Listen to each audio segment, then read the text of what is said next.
World War II has just come to an end. Around the globe, people are celebrating as young men return home from the front lines.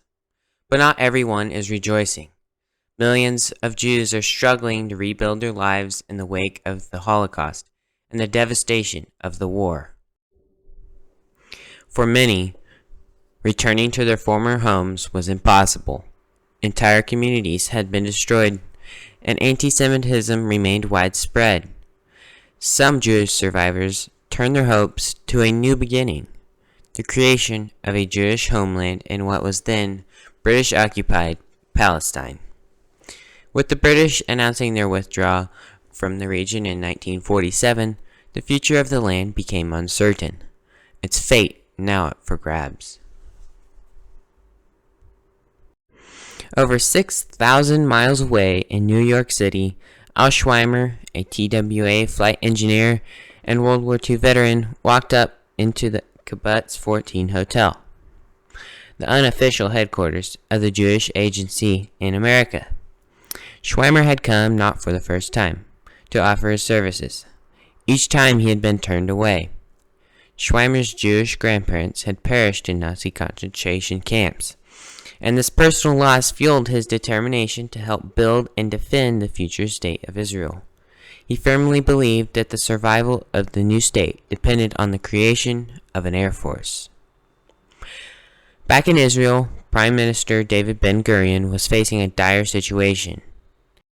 Upon declaring independence in 1948, Israel was immediately attacked by the combined forces of Egypt, Syria, Jordan, Iraq, Lebanon, Saudi Arabia, and Yemen, some of which were receiving indirect support from the British.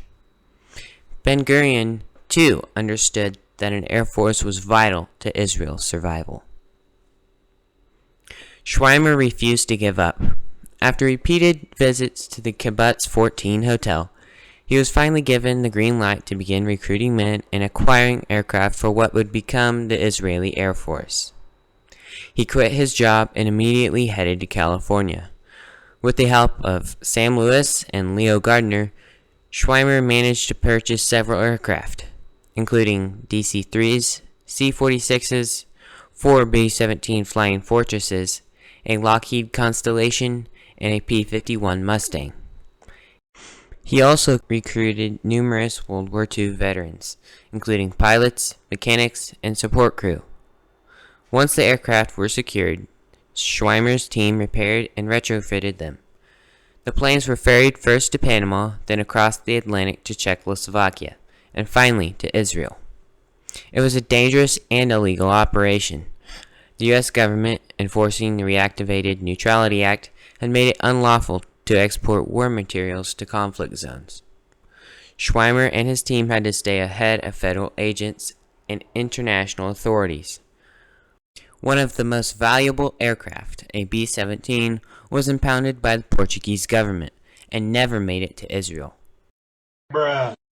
Despite these setbacks, the operation was largely successful and significantly strengthened Israel's ability to defend itself. At the time, Israel's Air Force was barely more than a concept. Among its first combat aircraft were Czechoslovakian-built versions of the Messerschmitt Bf-109, known locally as the Avia S-199. These planes were cheaply built and of poor quality. Many IAF pilots used to flying better American or British aircraft hated the Bf-109. They had cramped cockpits, unreliable engines, poor performance, and dangerously narrow landing gear. The aircraft earned the nickname Mule. Rarely were more than 2 or 3 of the IAF's initial 8 Bf-109s airworthy at one time. Several were lost during takeoff and landing. Still, they were better than nothing, and Israel needed everything they could get. As the war progressed, the tide began to turn in Israel's favor. Its enemies, though numerically superior, struggled with inexperienced soldiers and disorganized military planning. The IAF acquired a handful of Supermarine Spitfires, including one pieced together from salvaged parts, adding to its small but growing fleet. The efforts of Israeli pilots began making a visible impact, both through direct damage to enemy positions and in boosting the morale of Israeli ground forces. Cargo aircraft also played a critical role.